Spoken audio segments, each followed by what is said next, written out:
Това лято Демократичното отваря вратите си за всички деца, които искат да ни гостуват и да преживеят самонасочения избор в ученето и демократичния модел на управление. Екипът ни всяка година подготвя разнообразни седмични проекти според желанията и заявките на децата. За да разберете повече за нас и лятното ни училище, заповядайте на голямото малко изложение на 26 и 27 април в София. Ще се радваме да се запознаем.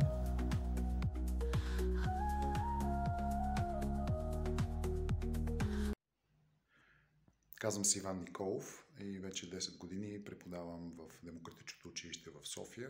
Подпомагам децата да се изразяват и да се свързват през изкуството, с рисуване и кино, което е проектно базирано, а лятото водя децата от голямата група на оцеляване в дивата природа. Аз съм Цвети и в Демократичното съм учител по много неща, едно от които е английски. Други занимания, които водя, са география, биология и понякога математика. Здравейте, аз съм Румен, учител по математика и история в Демократичното училище. Тук по история изучаваме различни исторически периоди, като антично, средновековие и възраждане, както и разглеждаме теми, които са интересни на децата. А по математика изучаваме материала от учебния план, заедно с много теми от забавната математика и отново теми, които са предложени от децата. Здравейте, аз съм Даяна и съм учител в предучилищната група в Демократичното.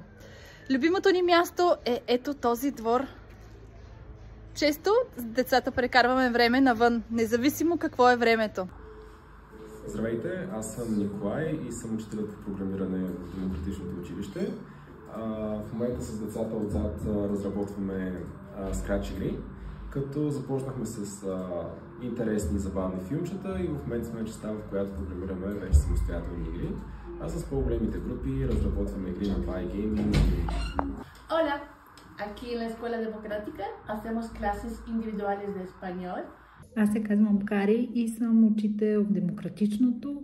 Тук съм вече от 8 години и работя с групата от 9 до 12 години и всекидневно с децата вървим заедно по пътя на демократичното учене.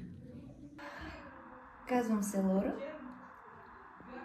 От тази година имам удоволствието и привилегията да съм част от екипа на Демократичното училище и водя занятията по философия.